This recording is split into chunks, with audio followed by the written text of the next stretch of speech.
So for cutting the dado and the rabbets, I actually have this three-piece dado set to cut exact width of plywood, so the exact depth. So instead of 3/4, it's 23 and 32 seconds, I think. So it comes with the 3 bits. Now I also got this a while ago. I forgot I had this, and it's perfect time to pull it out and try and use it.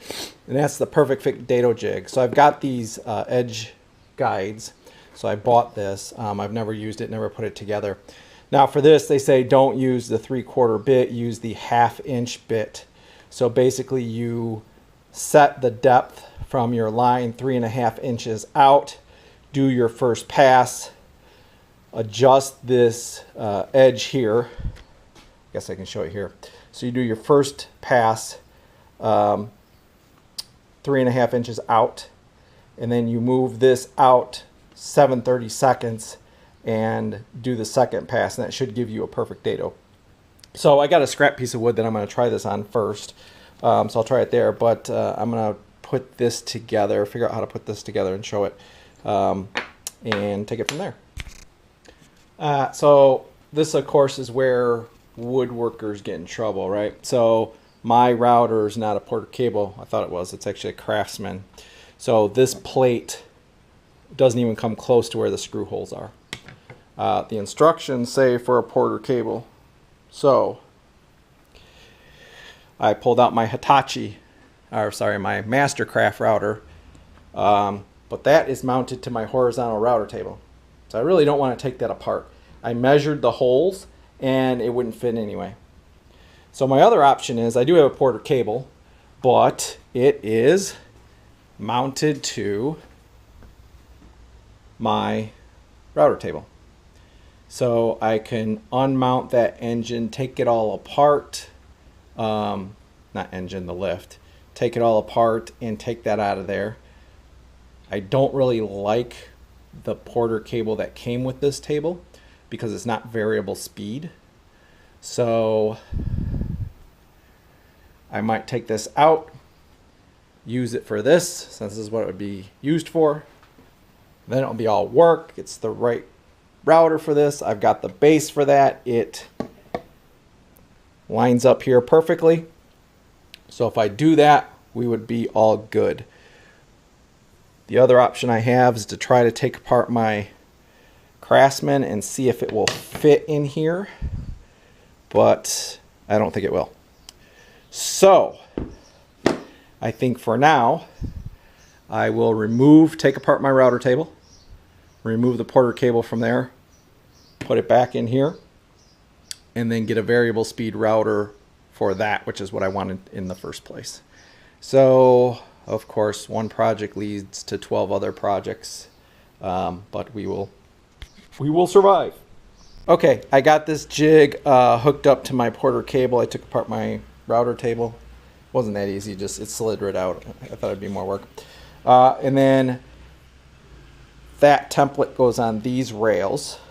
This is what happens when you plug in your router when it's on, because I had it in the router table to always be on with a safety shut-off switch. I forgot to check that it was on, so shop safety, be careful. This is a super smooth cut. I like this. It appears to be fairly straight.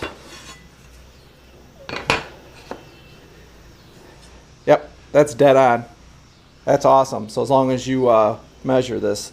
Now, you can see I have 2 lines here. So to use that, at least with the Porter cable, it says wherever you want the first part of your cut, mark your line 3.5 after that. I messed up originally, did 3.5 from the edge of the board, forgetting that I wanted to actually cut the board. So I had to move it back 3/4 of an inch. That's fairly fine. Then the second pass, so for the first pass, you have it hooked into this rail, that rail right there. You have it hooked in right there with that little clip. So it rides the rail. That gives you your perfect cut on the edge there. And then when you make the second pass, you turn it around and put it this way, and you adjust these knobs and this gap so that it moves it further away. Now, the only problem I can see with this is, if you see, there's no actually markings on there. So what I used those for was primarily just to make sure they were on the same mark so that it was even across the board and, you know, not lopsided. So what happens, which is okay for my test cut, perfect on this side. So I'm trying to hold this with my camera. As you can see, just a little bit too long on this side, which, again, this is a test piece, so I don't really care. But I know for doing for rabbits, it's probably not a big issue if it's in a little bit more, because you can, you know, finish that down. For dados, that may make your board too loose when you put it in there. So it just depends on what you're doing. But I like this. I mean, it's nice, smooth cut, lines up really well. Like I said, it's just trying to use the adjustable side here to get the right side. And you can sneak up on it, I guess. Just adjust it a little bit, sneak up, adjust it a little bit until you get that perfect fit. So now that I've done my test piece, I will go ahead and cut my side rails.